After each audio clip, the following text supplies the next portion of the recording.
still dream about that goddamn elevator. The scent of ozone and something old, like burnt circuits and despair. $10,000. That's what it took for me to sign up for Escape. The Tower, a live reality game show in some forgotten Chicago high-rise, where the button panel had one less floor than the building supposedly possessed. They handed us waiver forms thicker than Bibles, a stark warning veiled in legalese. And then, just before the doors hissed shut with a sound like a dying breath, a laminated card with 3 bizarre rules for survival. Rules that felt less like game mechanics and more like whispers from a madman's diary. Most of us laughed. Nerves and ambition a potent cocktail, thinking it was part of the immersive theatrics. Until Marco, the loudmouth from marketing with an ego bigger than the prize money, hammered a floor button twice on that very first ascent because he was impatient. And the next time those doors shuddered open, he wasn't there anymore. Just his damn phone clattering onto the grimy checkerboard linoleum. My name is Reed Halley. And back then, ambitious was a polite word for desperate. My brief disastrous foray into electrical engineering at college had left me with a mountain of debt and a hollowed-out sense of self-worth. So, when the garish online ad for Escape, the Tower, win $10, flashed across my screen, promising thrills and a quick financial fix, I clicked. The audition was a blur of forced enthusiasm and carefully constructed sob stories from a dozen other hopefuls. Now, standing before the Odell building on a gray Chicago afternoon, I felt a knot of unease tighten in my stomach that had nothing to do with stage fright. The Odell was a decaying monolith, a Gothic sentinel against the indifferent sky, its grimy stone facade streaked with decades of pollution. Empty windows stared out like vacant sockets. A faint, almost sub-audible hum emanated from its core, a thrumming dissonance that vibrated up through the cracked pavement. The air around it was heavy, still, tasting of pigeons, damp concrete, and a faint, unplaceable bitterness, like old ashes. Our group of 10 finalists huddled near the boarded-up main entrance, a motley crew of aspiring influencers, thrill seekers, and people like me, just trying to catch a break. There was Cami Rodas, barely 19, already chattering into her phone, her bright pink hair a stark contrast to the building's oppressive gloom. Hey, fearless fam. Cami here, about to conquer the tower. Wish me luck. Her laughter was a little too loud, a little too brittle. And then there was Becca Voss. Even among us, Becca was a minor celebrity, an influencer known for her daredevil urban exploration streams. She was already live, her phone on a gimbal, narrating with a practiced, almost manic cheerfulness. All right, Vossen tribe, the infamous Odell building. They say it's haunted. They say it's cursed. I say it's $10,000 waiting for Becca. She winked at her phone, then at us, her smile wide but not quite reaching her eyes. There was an intensity about her, a predatory gleam that made me uneasy. A figure emerged from a barely visible service door, draped in a dark hooded jumpsuit, their face entirely obscured by a blank, stylized white mask that reflected no light. This was Mr. Lank, our technical guide. This was Mr. Lank, our technical guide. His voice, when he spoke, was filtered, a dry, emotionless rasp that seemed to crawl under your skin. Contestants, welcome. Your silence and compliance are appreciated. The tower awaits. He led us through a series of dark, echoing corridors. The only light from his own powerful flashlight. The silence in here was different, thick and cloying, broken only by the drip of water and the scuttle of unseen things. Finally, we stood before it. The elevator. It was an ancient industrial cage, its brass fittings tarnished, its steel mesh grimy. The floor indicator above it was an old-fashioned dial, with Roman numerals, some of which were faded or missing. The game is simple, Mr. Lank rasped, his mask face unreadable. Ascend. Survive the challenges on designated floors, the last one standing, or the first to reach the designated exit point wins. The building has 12 floors. This elevator has 11 buttons. He gestured to the tarnished brass panel inside the car. Roman numerals I threw head out. Roman numerals I threw head out. We crowded in. The air inside was cold, metallic, with that odd smell of burnt sugar I'd noticed outside. Stronger now, as the heavy outer door groaned shut, sealing us in with a disconcerting finality. Becca Voss thrust a small, laminated card into my hand. Bound this tape to the wall. Guys, looks like our first clue. How deliciously creepy. I looked down. It wasn't a clue. It was a warning. 3 rules to stay alive. Never press the button more than once. It remembers. If you arrive at floor 7 and the lights flicker red, stay inside and keep the doors closed. If someone gets in but has no reflection in the glass, get off at the next floor. No matter what. Nervous laughter rippled through the group. Cammy filmed the card, her earlier bravado faltering. This is normal. Oi! Marco, a beefy guy in a Too Tight Affliction t-shirt, scoffed. Dude, it's theatrics. Immersion. They're just trying to psych us out. 10 G's, remember? He swaggered towards the panel. All right, who wants to do the honors? Let's get this show on the road. Top floor, right? Or as high as this thing goes. He jabbed dramatically at the button for floor C. It didn't light up immediately. Huh? Piece of junk. He jabbed it again, harder. This time a faint, sickly yellow light flickered behind the numeral. The elevator lurched, a groan of tortured metal echoing around us. It began to ascend, slowly, agonizingly. The air grew colder. Becca was narrating the whole thing, her voice a little too bright. And we are off, Vossen tried. First ride in the murdervator. Who's gonna crack first? The elevator shuddered to a stop. The old dial indicator pointed to 3, not you 2, doors, with a pneumatic hiss that sounded like a weary sigh, began to open. Marco stood directly in front of them, ready to stride out. All right, floor 3, what you got for it? He never finished the sentence. As the doors fully opened, there was a sudden violent rush of air like a vacuum. Marco stumbled forward, a look of utter shock on his face. And then, he was gone. Vanished. One moment there, the next just empty space where he'd stood. No scream, no struggle. Just absence.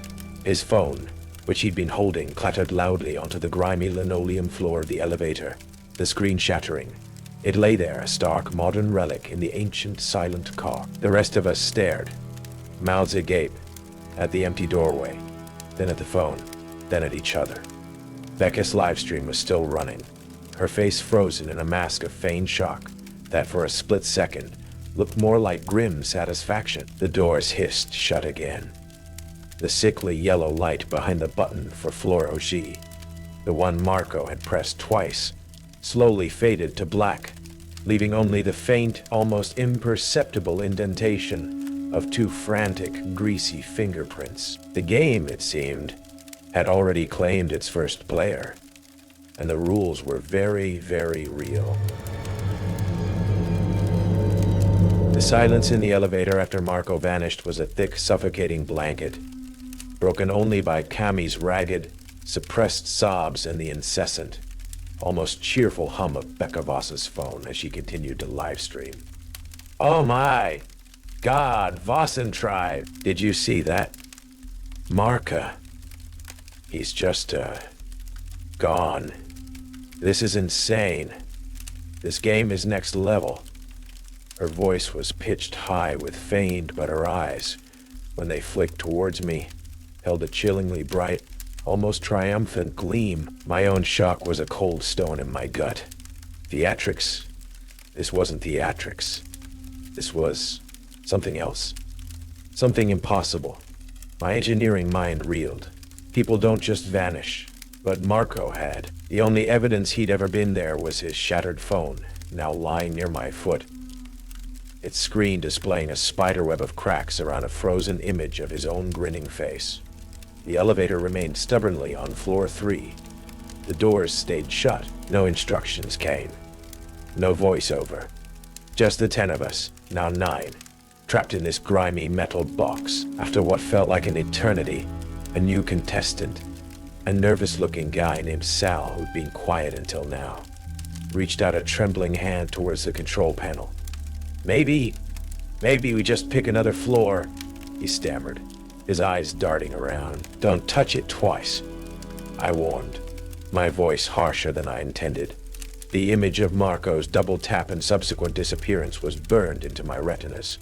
I knelt, carefully examining the panel. The brass around the button for floor W, the one Marco had assaulted, looked different, darker, as if the metal itself had bruised, and when I tilted my head, I could swear I saw a faint, almost imperceptible greasy residue outlining 2 distinct fingerprints, not there before. It remembers. The rule wasn't a metaphor. A new floor button, guys, suddenly illuminated with that same sickly yellow light, unbidden by any of us. The elevator gave another lurch and began a slow, groaning ascent. The tension was unbearable. Between rides, if you could call these terrifying, erratic journeys, that we were herded by the silent, masked Mr. Lank into small, featureless holding rooms adjacent to the elevator shaft, on whatever floor it decided to deposit us. They were bare, concrete boxes with a single steel bench and no windows.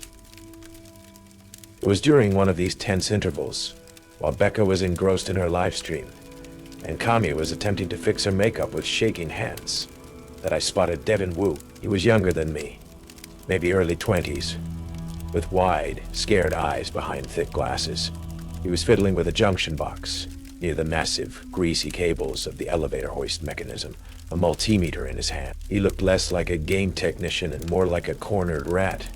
"You're with the show, right?" I asked, keeping my voice low. "What the hell is going on with this elevator?" "That guy, Marco." Devin jumped, nearly dropping his meter. I don't know, man. It's not right."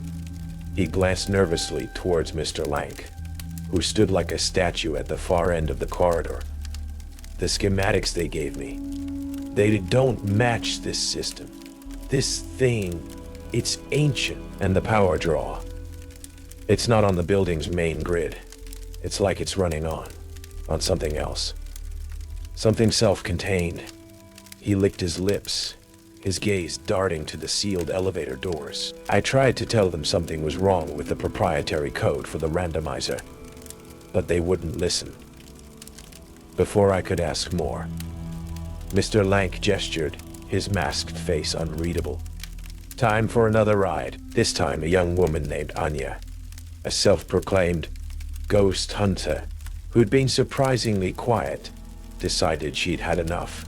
As the elevator doors closed, she lunged for the emergency stop button, a big red mushroom cap near the panel. Her hand brushed the button for floor 2 as she reached. The elevator shuddered violently, a sound like tearing metal ripping through the car. The lights flickered, died, then came back on, dimmer than before. Anya screamed, clutching her hand. When she pulled it away from the panel, the button for floor 2 was dark, but there was a faint red, almost burn-like outline of her palm and fingers seared onto the brass around it. The elevator didn't stop. It continued its erratic journey, but a new sound joined the groans and creaks. A soft, sibilant whispering, seeming to emanate from the speaker grill in the ceiling. It was too faint to make out words, but it sounded like Anya's voice, repeating the same phrase over and over. Her last panicked cry of, "Let me out."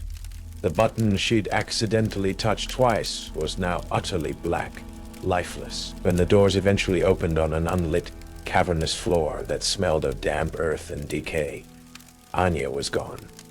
The whispering from the speaker stopped. The red handprint on the panel slowly, almost imperceptibly, faded away. Becca's live stream captured it all, of course. Her commentary was a breathless mix of horror and excitement. "Vossen tribe, you are not going to believe this. Anya. She tried the emergency stop, and now she's gone too. This tower, it's actually taking us." But as she turned her phone momentarily away from her face, I saw her quickly swipe at her own screen, as if checking something, a message, a timer, before her wide-eyed shock returned for her audience. Cammy was in hysterics now. She dropped her phone, the one she was using for her own TikToks. It clattered face down. As she scrambled to pick it up, her back was to the reflective chrome paneling on the elevator wall. I saw her reflection clearly, and for a horrifying split second, I saw another reflection superimposed over hers. A tall, shadowy figure standing just behind her in the reflection. A figure that wasn't physically in the elevator with us. It was gone before I could consciously register more than its unsettling, too-thin silhouette. Cammy, oblivious, just picked up her phone, tears streaming down her face. The group was down to 6. The bravado had evaporated, replaced by a raw, gnawing fear. Even Becca Foss's relentless optimism was beginning to fray around the edges. Her smiles tighter, her eyes darting more frequently to the silent, mocking control panel. The air inside the elevator car had developed a permanent chill, and that faint scent of burnt sugar was now intermingled with something else. Something acrid, like old fuses or superheated metal. Each lurch and groan of the machinery was a fresh wave of terror. We were herded from one desolate, empty floor to another, sometimes forced to wait in the grim holding rooms, sometimes immediately pushed back into the elevator by the implacable Mr. Lang. There were no challenges, no puzzles, no game show hosts, just the elevator, the rules, and the disappearances. During one of these brief respites, I cornered Devin Wu again. He was visibly shaking now, his face pale and sweaty. "This isn't a game, is it?" I said, my voice low and urgent. "This elevator, it's something else." Devin nodded mutely, unable to meet my eyes. The 12th floor," he whispered, his voice barely audible. "They talked about it in the initial design brief like it was a fail-safe, a zero-level access point for system overrides. But it is not on any of the building plans. Mr. Hemlock, the owner of the realty group, he was obsessed with it, called it the building's memory core." He finally looked at me, his eyes wide with a desperate terror. I think this whole game show is just a way to feed it, to make it remember more." Before I could process the chilling implications of his words, Mr. Lang's grating voice summoned us back into the cage. The elevator began to ascend, its movements jerky and unpredictable. The floor indicator dial spun, then slowed, its tarnished pointer settling with a soft click on 7. My heart hammered against my ribs. Rule 2. If you arrive at floor 7 and the lights flicker red, stay inside and keep the doors closed. As if on cue, the main lights in the car sputtered, flickered, and died. We were plunged into momentary, absolute blackness. Then, a series of emergency bulbs in the ceiling pulsed on, casting a grotesque, throbbing crimson light over everything. The effect was instantaneous and horrifying. The polished metal wall seemed to weep a dark, viscous fluid that looked like blood in the hellish glow. The air grew thick, heavy, making it difficult to breathe. "The doors!" I yelled, my voice hoarse. "Keep them shut," Cami screamed, a high, thin sound of pure terror. Sal, the nervous guy, whimpered and pressed himself into a corner. Becca, however, was different. Her eyes, reflecting the pulsing red light, were wide and unnervingly bright. She moved slowly towards the doors, her head cocked, as if listening. "Becca, get away from there," I hissed. From outside the closed elevator doors, a sound began. A soft, wet, dragging noise. Like something heavy and sodden being pulled across a rough floor. It was accompanied by a low, sibilant whispering, too faint to discern words, but filled with a chilling, seductive malevolence. The temperature in the car plummeted. I could see my breath misting in the crimson light. Becca pressed her ear against the cool metal of the door, a strange, almost ecstatic expression on her face. "Amazing content for Centriba," she murmured, her voice a low thrum. "Can you hear that? The tower is speaking to us." She wasn't just performing for her live stream anymore. There was a genuine, disturbing hunger in her posture, in the way her fingers lightly traced the outline of the door. The dragging sound outside grew closer. A soft, rhythmic thump.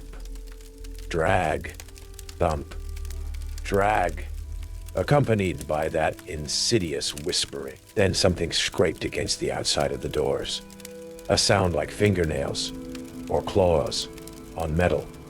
Cami shrieked again and covered her ears. Even Sal was muttering prayers. I grabbed Becca's arm, pulling her back. "Are you insane? Rule 2. She wrenched her arm free, her eyes flashing with an anger that was startling. "Don't you get it, Reed? This is the game. This is what they want to see." But as she spoke, her gaze was fixed on the doors, a flicker of something unreadable. Fear? Anticipation.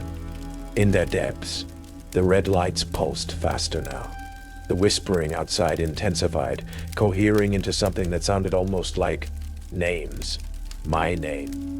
Cami's. Becca's.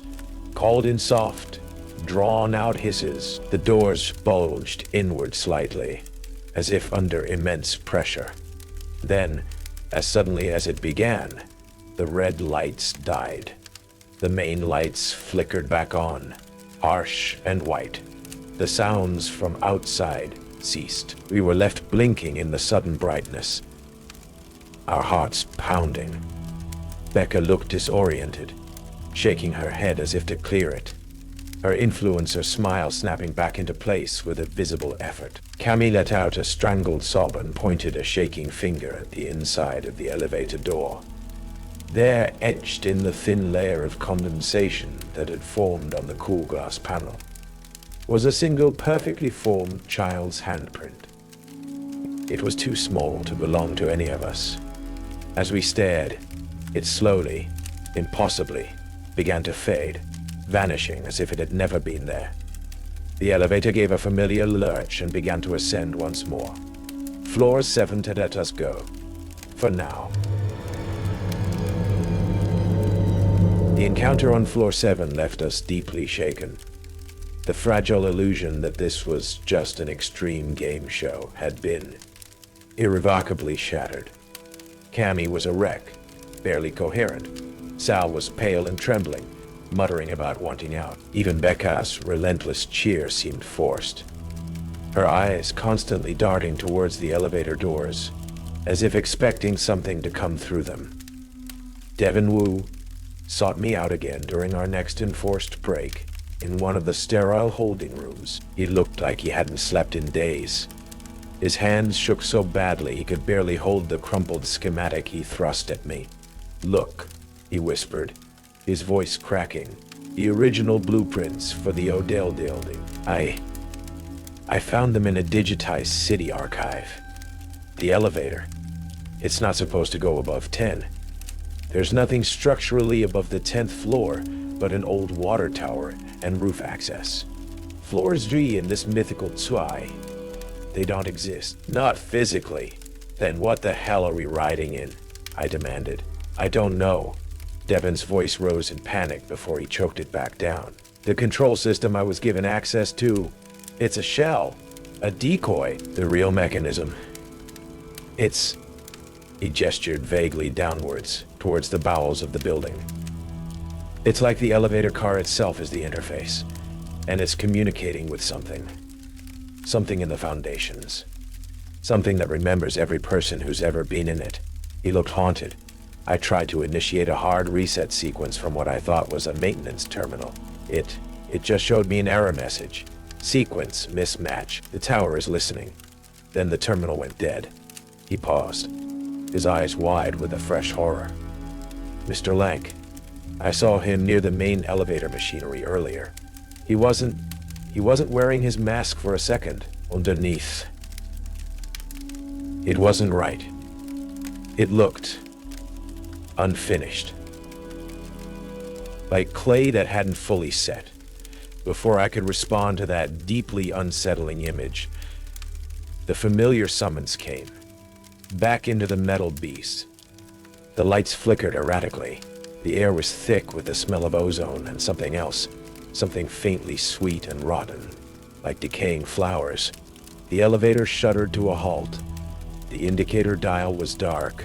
No floor number illuminated. Then, with a sigh that sounded almost mournful, the doors hissed open.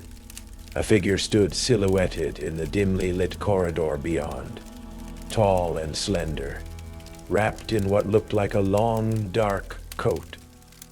It was impossible to make out any features in the gloom. It didn't move for a long moment. Then, slowly, deliberately, it stepped into the elevator. My blood turned to ice. Rule 3. If someone gets in but has no reflection in the glass, get off at the next floor. No matter what. I frantically scanned the polished chrome panels of the elevator wall. We were all there, reflected and distorted, elongated shapes. Me, Cami, Sal, Becca. But the newcomer. There was nothing. An empty space in the reflection where a person should have been. Next floor! I yelled, my voice cracking. Everybody out. No, doesn't matter where. The newcomer remained perfectly still, silent, radiating an unnatural coldness that had nothing to do with the ambient temperature. Cami stared, her eyes wide with incomprehension, then dawning terror. Sal was already scrambling towards the rapidly closing doors. Becca, however, hesitated, her gaze fixed on the reflectionless figure, a strange, calculating look in her eyes. Becca, move! I screamed, shoving her towards the opening. The elevator gave a violent lurch upwards. The doors were already hissing shut. Sal barely made it, tumbling out onto whatever unseen floor we briefly stopped at. I shoved Becca again, hard, and she stumbled out just as the gap narrowed to inches. I threw myself after her. But Cami was still inside. She'd been fumbling with her phone, trying to film the newcomer, her face a mask of horrified fascination. As the door sealed with a definitive metallic clang, I saw her turn, her eyes meeting mine through the shrinking gap. Pure, abject terror. Then the doors were shut. The floor indicator above the closed doors, which had been dark, suddenly flickered to life. It didn't show a Roman numeral. It showed 1. A muffled, horrifying scream cut short. Then, an almost deafening silence from within the elevator car. Becca and I were left standing in a dark, unfamiliar corridor. The echo of Cami's final cry hanging in the stale air. Later, when Mr. Lank emotionlessly directed us to a retrieval area for lost contestant property, I found Cami's phone lying on a dusty bin. I picked it up. The screen was cracked. The last video was a short, heavily corrupted clip, less than 10 seconds long. It showed a distorted, fisheye view of the elevator interior, the reflectionless passenger a mere blur of darkness. Then, just before the video cut out, pixelated white text crawled across the bottom of the screen, stark against the glitching image. We're all going down. Becca Voss watched me find it for a single unguarded moment as I stared at Cammie's final, terrifying message. Her influencer mask slipped. There was no shock, no pity on her face, only a chillingly cold, almost appraising expression, as if she were cataloging another successful data point. Then, just as quickly, it was gone, replaced by her usual wide-eyed concern for her Vossen tribe. Devin Vu, I realized with a start, hadn't been with us on that last elevator ride. He was gone. Like Marco, like Anya, like Cammie. The silence in the holding room after Cammie's departure was a heavy, suffocating thing. It was just me and Becca Voss now. Sal, who'd scrambled out onto that unknown floor with the reflectionless passenger, hadn't reappeared. Mr. Lank, when I'd frantically asked about him, had merely tilted his mask head, his filtered voice a chilling monotone. The tower provides its own exits for those who deviate from the intended path. Becca was quieter now. Her usual ebullient live stream persona, replaced by a watchful stillness. The game, if it ever was one, had shed its pretense. This was about survival, and the rules were the only fractured lifeline in a rising tide of impossible horror. They're all gone, I said, the words flat, devoid of the shock they should have carried. I was numb. Marco, Anya, Sal, Cammie, and Devin Wu. He knew something. He tried to warn me. Becca finally looked at me, her eyes dark and unreadable. This is an extreme experience, Reed. The waivers were very clear, psychologically intense. People react unpredictably. Her explanation was glib, automatic, but her gaze kept flicking towards the sealed elevator doors, a strange mingling of fear and anticipation in their depths. This isn't about psychology, Becca, I countered, my voice rising despite my attempt to keep it steady. That thing in the elevator.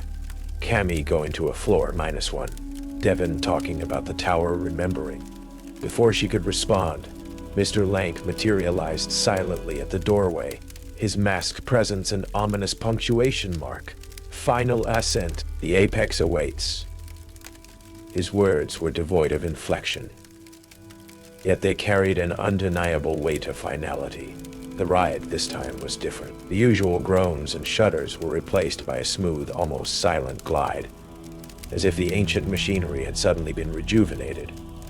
Or perhaps it was simply dropping all pretense of being mere mechanics. The lights inside the car didn't flicker. They pulsed with a soft internal luminescence, the color of a dying ember. The air was thick with the smell of ozone and something else, something ancient and almost organic, like the scent of a vast subterranean fungus. Becca was gripping her gimbaled phone tightly, her knuckles white, but she wasn't live streaming. Her eyes were fixed on the floor indicator. It wasn't moving. It was completely dark. Then, with a barely audible sigh, the elevator car stopped. There was no lurch, no jolt, just a profound, anechoic stillness. The doors hissed open, not onto a familiar, grimy corridor, but onto something else. It was a space that defied logic. The term floor felt inadequate. Before us stretched a vast, cavernous expanse.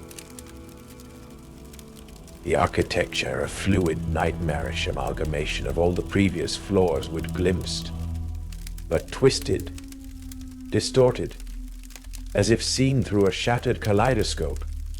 A corridor stretched into impossible, non-Euclidean geometries, lit by a sickly, shifting light that seemed to emanate from the walls themselves. The silence here was absolute, a vacuum that pressed against the eardrums. What is this place? I whispered, a cold dread seeping into my bones, deeper than any fear I'd felt before. This, Becca Voss said, her voice a low, strange thrum. her influencer persona gone, replaced by something old and weary and terrifyingly knowing. Is the 12th floor, or as Mr. Hemlock preferred, level 0. The tower's heart. As she spoke, the air around us shimmered. Ghostly apparitions flickered into existence, translucent figures replaying horrifying, silent vignettes. I saw Marco, his face a mask of shock as he was pulled into an unseen void. Anya, mouth open in a silent scream, her handprint burning red on an ethereal panel. Cammy, her face contorted in terror, dragged downwards by a shadowy, reflectionless shape. Devin Wu, huddled over a spectral console, his body convulsing as if electrocuted. His last whispered words about system reset echoing faintly in the unnatural stillness. Their fear, their final moments were preserved here, looped and replayed by the very fabric of this impossible space. The elevator memory. They're not gone, Reed, Becca continued, her gaze sweeping across the spectral horrors. They're archived. Their experiences, their emotions, they feed this place. They become part of its collection. You knew, I said, the realization hitting me with the force of a physical blow. You knew all along. This whole game show, your live stream. Her laugh was a dry, brittle sound, devoid of humor. The game show is a lure, Reed. A way to bring fresh input to the tower. My live stream, it's a beacon. It amplifies the signal the tower needs. Participants. It thrives on choice, on fear, on the breaking of its little rules. She turned to me, her eyes glowing with that same sickly internal light I'd seen pulsing from the walls. I won the first game, Reed, the beta test years ago. Before it was escape. The tower, it was just an invitation.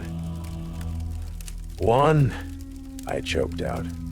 What was the prize? This, she gestured around the impossible, nightmarish expanse.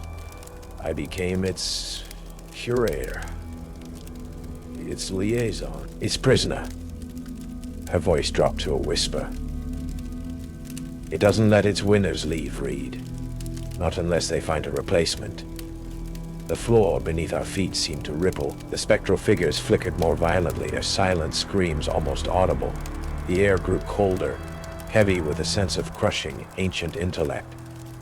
The tower was aware. It was listening. It was judging. The rules? I said, my mind racing, trying to piece together the horrifying logic. They're not for survival. They're a test. A selection process. Precisely. Becca's smile was a terrifying rictus. Precisely. Becca's smile was a terrifying rictus. Each broken rule, each surge of fear, strengthens the tower's connection. It identifies potential. You, Reed. You obeyed. You adapted. You adapted. You survived. You have such a strong signal. Her gaze was hungry, almost desperate. The tower is very interested in you. Suddenly, from a distorted corridor to our left, a figure emerged. Tall, masked, its movements stiff and unnatural. Mr. Lank, but as he drew closer, I saw it wasn't him. Or rather, it was, but wrong. His masked face seemed to flicker, and for a horrifying instant, I saw Devin Wu's terrified eyes staring out from behind it, his mouth moving, forming silent words. System reset failed. The tower always wins. Then it was Mr. Lank again. Then it was Mr. Lank again. It glided towards us, a low hum emanating from its core. The apparitions of the other contestants swirled around it, their forms becoming more solid, their silent screams taking on a faint, ethereal sound. They were reaching for us. It's time for the final challenge, Reed, Becca said, her voice tight, almost gleeful. Time to see if you're truly worthy of taking my place. The environment of the 12th floor began to shift, the walls closing in, the impossible corridors twisting into a suffocating labyrinth. The spectral figures, no longer just replays, lunged. This wasn't a game anymore. This wasn't a game anymore. This was a feeding. And Becca Voss, the smiling influencer, had just served me up as the main course. The 12th floor was a predatory labyrinth, its architecture shifting and reconfiguring around us. Designed, I realized, to disorient, to terrify, to break. The spectral figures of Marco, Anya, and Kami were no longer passive replays. They were active extensions of the tower's will, their translucent forms now possessing a chilling solidity, their silent screams replaced by guttural, sorrowful moans. They lunged, their fingers insubstantial yet capable of sending jolts of icy cold through me wherever they brushed my skin. "They're just memories, Reed," Becca yelled, her voice strained as she dodged a grasping, spectral hand that looked disturbingly like Marco's. "Weak points, don't let them touch you." But there was a manic edge to her voice, a desperate hope that I would fail, that I would succumb. My mind, reeling from her revelation, latched onto the only constants I had left. The rules. They weren't for survival in the conventional sense, but they were the tower's language, its operational parameters. It remembers. The red light. No reflection. There had to be a flaw, a loophole in its malevolent code. "This place, it feeds on patterns, right?" I shouted at Becca, ducking under a swooping spectral Kami whose face was a mask of eternal terror. "On repetition, on our reactions to its stimuli." Becca just laughed, a harsh, brittle sound. "It feeds on souls, Reed. On will. On the marrow of your fear. There's no escape. Only replacement." We were driven deeper into the impossible architecture. Corridors ended in blank walls that shimmered and reformed into new passages. The air thrummed with the tower's consciousness, a palpable, suffocating pressure. I saw images from my own life flicker on the shifting walls. The sterile environment of the engineering lab I'd dropped out of. The disappointed faces of my parents. A fleeting image of a childhood pet I'd lost. All twisted, imbued with a sense of dread and failure. The tower was sifting through me, looking for weaknesses. Then, we stumbled into a vast, circular chamber. In its center stood a single ornate, freestanding elevator door, identical to the one we'd entered through, but its brass gleaming, its surface flawless. It seemed to hum with a faint, inviting light. Beside it stood a figure that was Mr. Lank. Yet somehow, more solid, its mask gleaming with an almost pearlescent sheen. It gestured towards the door with a slow, deliberate movement. "The final gate," its filtered voice rasped, echoing in the vast chamber. "One may pass, one may remain. The tower offers a choice, an exchange." Becca's eyes lit up with a feverish, desperate hope. "Yes, this is it. This is how I got out last time, before I knew the price." She turned to me, her face a mask of predatory need. It had to be. The tower didn't offer freedom, only different forms of servitude. I looked at the polished surface of the final gate. My own reflection stared back, pale and terrified. Becca's reflection was there too, her eyes glinting. But then, I noticed something else. Or rather, the absence of something. The spectral figures that had been hounding us were not reflected in the door's surface. They swirled around it, but the brass showed only the empty chamber beyond them. Rule of 3. If someone gets in but has no reflection in the glass, get off at the next floor, no matter what. This wasn't an elevator door you got into. This was something else. "What happens if you try to leave without a replacement, Becca?" I asked, my voice surprisingly calm. One of the tower's rules for its curator. A flicker of fear, genuine and profound, crossed her face before she masked it. Don't be a fool, Reed. This is your only chance, is it? I looked at the spectral figures, then at the looming presence of the enhanced Mr. Lank. This place remembers. What if I reminded of your first choice? Your win. I thought of her live stream, the constant feed, the beacon. You're still connected, aren't you? More than just physically being here. You're part of its network. I lunged not for the door, but for Becca's phone, still clutched in her hand, though no longer broadcasting. She yelped in surprise as I wrestled it from her grip. It was still on, logged into her streaming account. With fumbling fingers, I navigated to the EGO Live button. "What are you doing?"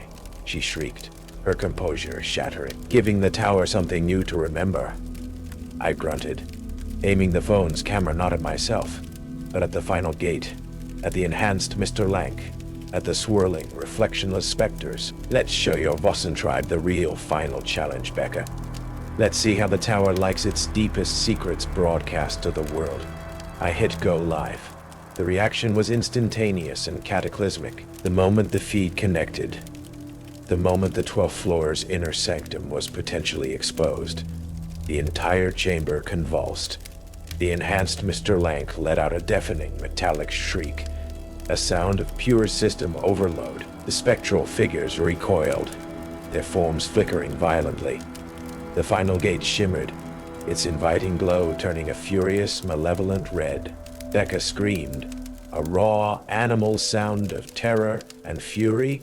"No, you'll trap us both.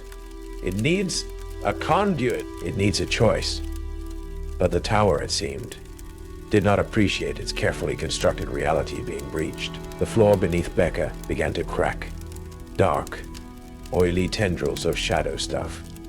The same substance that seemed to make up the reflectionless figures, snaking up from the fissures, wrapping around her ankles. Her reflection in the final gate flickered, then, for a horrifying instant, vanished, even as her physical form was still there, struggling.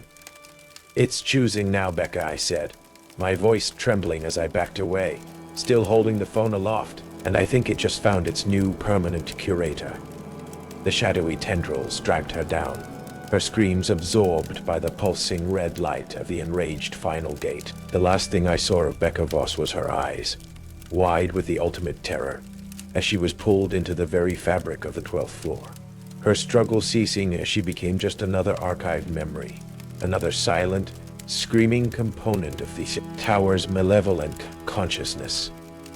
The phone in my hand went dead, its screen a blank, cold black. The final gate still pulsed red, but the chamber around me was calming. The spectral figures had receded. The enhanced Mr. Lank was gone. And then, with a soft, almost gentle chime, a new door appeared in the wall beside me. A simple, unadorned service door, its paint chipped, a standard exit sign glowing faintly above it. It hadn't been there a moment ago. The tower had made it its exchange. I don't remember much about going through that service door. Only a disorienting rush of cold, clean air, and the sudden jarring noise of city traffic. One moment I was in the impossible silent heart of the Odell building's 12th floor. The next I was stumbling out of a rusted, unmarked utility hatch into a grimy Chicago alleyway, the pale light of dawn painting the sky. The Odell building loomed behind me, silent and inert, its windows dark, giving no hint of the horrors it contained.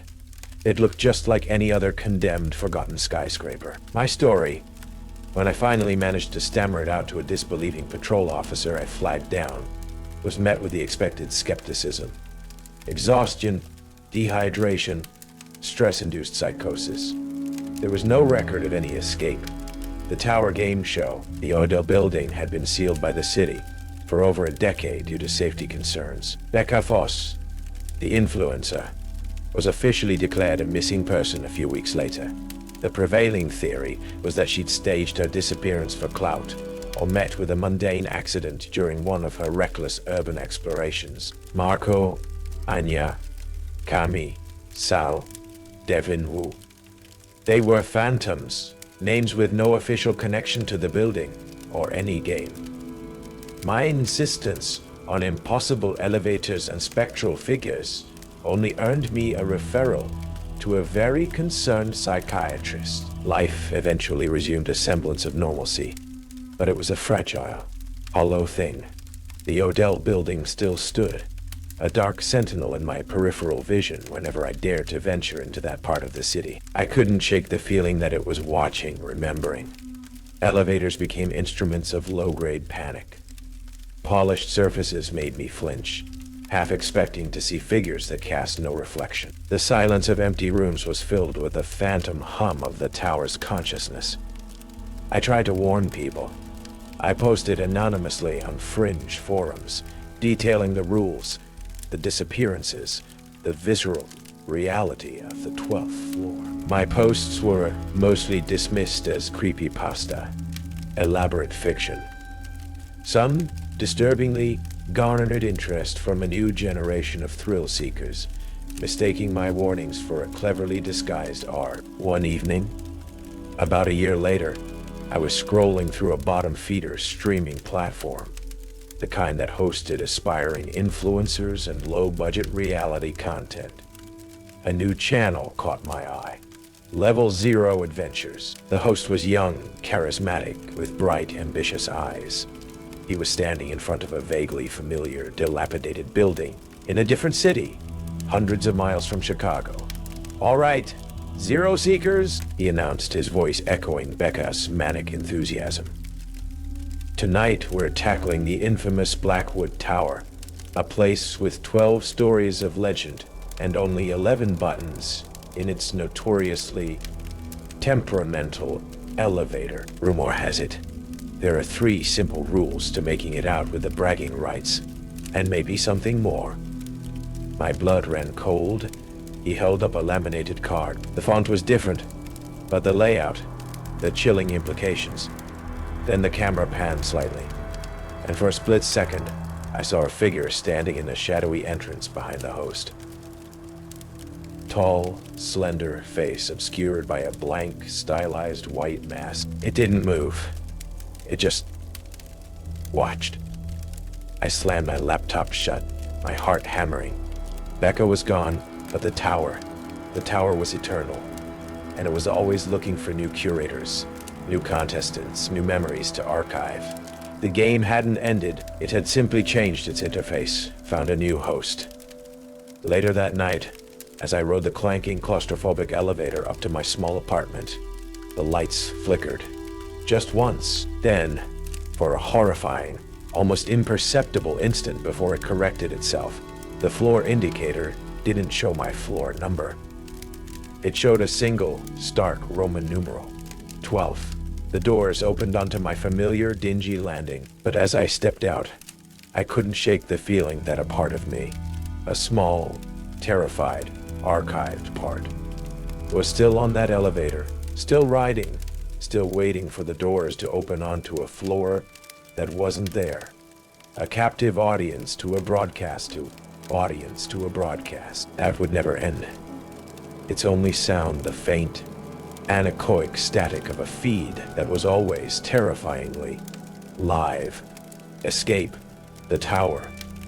The show never truly ends.